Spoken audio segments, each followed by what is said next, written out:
Vectors can be used for all sorts of things, from programming the movement you see here to data storage, shaders, and graphics. In this tutorial, I'm going to cover what vectors are, the basic vector operations, and a way of actually implementing them in GameMaker Studio 2.3. There are a couple of different ways to think about vectors, but for our purposes, you can think of them as arrows pointing in space. I've actually stolen this line from a 3 blue 1 brown video, which I'll talk a little bit more about at the end of this tutorial. So vectors are arrows pointing in space. They have a direction and a magnitude, but they do not have a position. This last statement means that as long as a vector's direction and magnitude are the same, it is the same vector, regardless of where you put it. So this vector is the same as this vector, which is the same as this vector, which is the same as this vector. Vectors can also be in any dimension. For computer programming, that normally means 2, 3, or 4 dimensional. We will only be dealing with 2-dimensional vectors, but with just a few exceptions. If you understand 2-dimensional vectors, you also understand 3+. While I think it's easiest to think of and visualize vectors as arrows pointing in space, and will often illustrate concepts using this method, this doesn't really work well for actual code. So the next way to think of vectors is as an ordered set of numbers, where you have as many numbers as dimensions. So this would represent a 2-dimensional vector, and this would represent a 3-dimensional vector. And I say ordered set of numbers because the order of the numbers is important. By convention, the first number is often x, and the second number is often y. And this is how we'll be using them in this tutorial series, since I'll be focusing on using vectors for movement. But again, it really could be anything. So if we draw a grid, a vector represented by the numbers 1, 2 would look like this, where the first value, the x value, represents how far along we are on the x-axis, and the second value, the y value, represents how far along we are on the y-axis. And just as a side note here, I'm going to draw my y-axis increasing as we go down, since this is how it works in GameMaker, but it is more common, of course, for the y-axis to increase as you go up. It's a convention either way, and since we are going to be using these vectors in GameMaker, it will be helpful, I think, to think of vectors with this orientation in mind. So vectors can be thought of as arrows with a direction and a magnitude, and as a pair of numbers where, for these tutorials, x is the first number and y is the second number. Now it's time to talk about some basic vector operations. First, let's talk about addition and subtraction. To add two vectors together, you simply add the two x components together and the two y components together. So 0, 1 plus 1, 1 becomes 1, 2. 1, 0 plus 0, 2 becomes 1, 2 as well. You can also think of it as putting the start of one vector at the endpoint of another like this, where this third vector is the vector you get by adding the two vectors together. It's the vector from the origin to the endpoint of the second vector. Subtraction works the same way. You subtract the second x component from the first x component and the second y component from the first y component. So 1, 1 minus 1, 1 becomes 0, 0. 2, 2 minus 0, 1 becomes 2, 1. You can visualize this by flipping the second arrow around and adding it to the first, which makes sense as subtracting one number from another is the same as adding its negative. Multiplication and division are a little bit different. First, there are different things you could mean when you say multiply or divide, but what I will mean in these tutorials is scale. So with addition and subtraction, you are adding and subtracting two vectors. But with multiplication and division, you are scaling a single vector by another number. In vector math, a single number is referred to as a scalar. So 1, 1 times 3 means to scale the vector by a factor of 3. And you do this by multiplying both components of the vector by that scalar value. So 1, 1 times 3 would get you 3, 3. 1 times 3 is 3, and 1 times 3 is 3.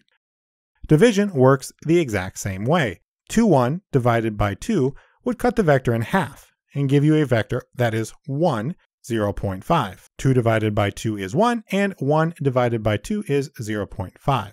So addition and subtraction mean adding two vectors together or subtracting one vector from another, but multiplication and division mean scaling a vector. So now that we have a basic concept of vectors and a basic idea of a few things that we can do with them, let's implement this in code. Now, there are a few ways you could implement vectors in code. Prior to 2.3, you would use arrays most likely. With the introduction of structs in 2.3, you can also use structs. And of course, you can still do this with arrays. In fact, unless by the time you're watching this, they've improved the efficiency of structs, which is entirely possible, arrays are significantly faster. And that could really matter for this. Still, I find vectors based on structs to be a lot easier to understand and to work with, so I'm going to use them for these tutorials. Maybe at a later time, if there is enough interest, I'll do a video on implementing vectors with arrays. But the basic concepts will be the same either way. So let's jump over to GameMaker and look at our basic vector struct. Hopefully you already know how structs work, but if not, there's a link to several videos in the top right. So here we have our constructor class. It will create a struct and it will take two arguments, the x and the y. And this is the first reason that we'll use structs, is because it allows us to use named variables. So we pass in the x and y and we assign the structs x and y to those values. In addition to having our internal x and y variables, our vector also has some internal functions. And this is another reason that I really like using structs for vectors, because it gives us these nice functions that we can have that can operate on our vector.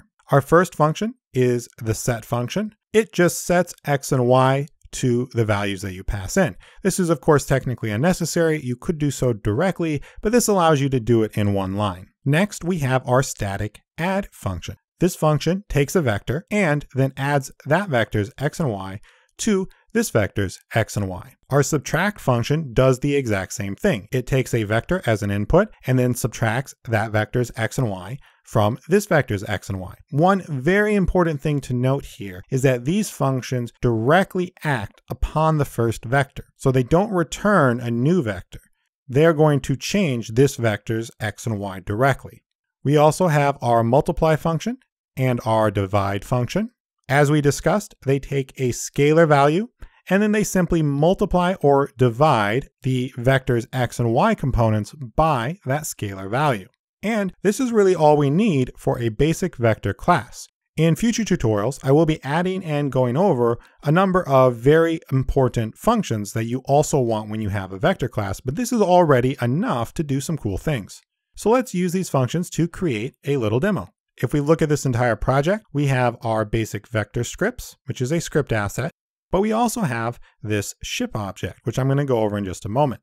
We've got some free open source art. There'll be a link below and a link in the license right here. And if we go look at the room, we have a little bit of background art, and then we have a spaceship. And this spaceship is going to seek our mouse pointer using vectors. So let's go look at the ship's code. In our ship's create event, and these are the only two events in the ship, so this is 100% of the ship's code. But in our create event, we can initialize two vectors. We can initialize our velocity vector and our acceleration vector.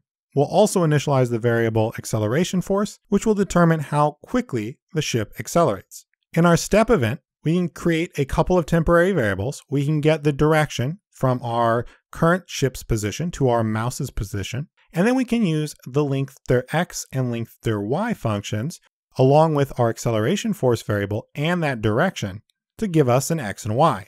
I will go over this code in detail in the next tutorial, but for the moment, the only important thing to take away from it is that we are using these 3 lines of code to get the x and y component of a vector that points from our ship to our mouse with a length or magnitude equal to our acceleration force. We can then set the x and y components of our acceleration vector to these 2 values. Then we can add that acceleration to our velocity by saying velocity.add acceleration. And this is the final reason I really like using structs for vectors in GameMaker Studio 2.3, because it allows us to use these very nicely worded functions where we can say things like velocity.add acceleration, which is some pretty clear and self-documenting code. Then we can simply add our velocities x and our velocities y to our object's current x and y position and use point direction with our velocity to get our image angle. Now we can run this project and our ship seeks out our mouse.